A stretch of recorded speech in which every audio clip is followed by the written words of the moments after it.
کیا اعتکاف والا اجرت لے سکتا ہے؟ جواب ہے ہرگز نہیں۔ اعتکاف عبادت کا عمل ہے، یہ کوئی پیسہ کمانے اور اجرت لینے اور دینے کا عمل نہیں ہے۔ اس لیے اعتکاف والے کو نہ اجرت لینی چاہیے اور نہ اعتکاف والے کو اس لیے لانا چاہیے کہ ہم اس کو اجرت دے کر کے اعتکاف کرائیں گے۔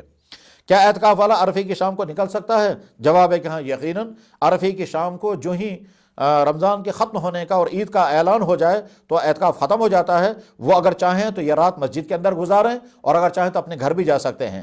بہتر ان کے لیے یہ ہے کہ یہ رات مسجد کے اندر گزاریں، کیونکہ یہ رات لیلۃ الجائزہ انعام والی رات ہوتی ہے، اور اس انعام والی رات کو انسان مسجد کو چھوڑا اپنے گھر جائے بہتر نہیں ہے۔ ہاں، اگر وہ ایسا کر سکتا ہو کہ گھر جا کر ملاقات کر کے کچھ کھا پی کر پھر واپس رات گزارنے کے لیے مسجد میں آ جائے اور زیادہ بہتر ہوگا، لیکن بہرحال اعتکاف تو چاند کا اعلان ہوتے ہی ختم ہو جاتا ہے۔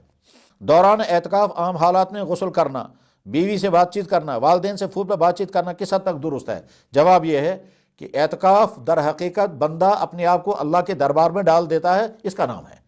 اس لیے جتنا دنیا سے منقطع ہو جائے اتنا بہتر ہے۔ بس صرف ضرورت کے لیے باہر نکل سکتے ہیں، اور اگر بات کرنے کی مجبوری ہو تو وہ بھی ضرورت کے لیے ہی۔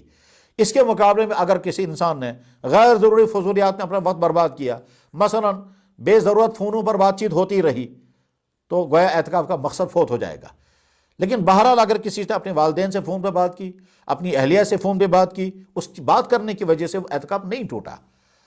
اپنی بہن بھائیوں سے بات کی، بات کرنے کی وجہ سے بات نہیں، یا اعتکاف کے دوران کسی سوال کا جواب دیا، فون کسی اور کو کیا، اس کی وجہ سے اعتکاف نہیں ٹوٹا، کیونکہ اعتکاف ٹوٹنے کے لیے بعد آدمی کا باہر نکلنا، یہ تو اندر مسجد کے اندر بیٹھا ہوا ہے، البتہ فضول باتوں میں مشغول ہے جو نہیں ہونا چاہیے۔ بہرحال اعتکاف برقرار ہے۔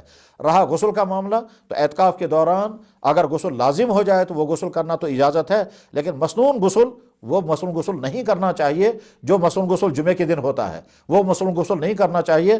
رہا گرمی کی وجہ سے غسل، تو گرمی کی وجہ سے غسل کرنے کی اکثر علماء نے اجازت نہیں دی ہے کہ گرمی کی وجہ سے غسل کرنے کی اس لیے کہ جناب رسول اکرم صلی اللہ علیہ وسلم نے جب اعتکاف فرمایا تھا اور آپ نے ضرورت محسوس فرمائی کہ اپنے مبارک سر کو دھلوائیں، تو آپ مسجد کے اندر ہی خود قیام پذیر رہے اور اپنا سر مبارک مسجد کے باہر نکالا، اور حضرت عائشہ صدیقہ رضی اللہ تعالیٰ عنہ نے اپنے حجرے کے اندر رہ کر یا اپنے حجرے کے صحن کے اندر کھڑے ہو کر جناب رسول اکرم صلی اللہ علیہ وسلم کے سر مبارک کو دھویا۔ یہ حدیثوں میں موجود ہے۔ اللہ کے نبی علیہ السلام خود مسجد کے اندر رہے، اپنا سر مبارک مسجد سے باہر نکالا، یا تو دروازہ یا کھڑکی، بہرحال سر مبارک باہر نکالا، اور حضرت عائشہ صدیقہ رضی اللہ تعالیٰ نے آپ کے سر مبارک کو دھویا۔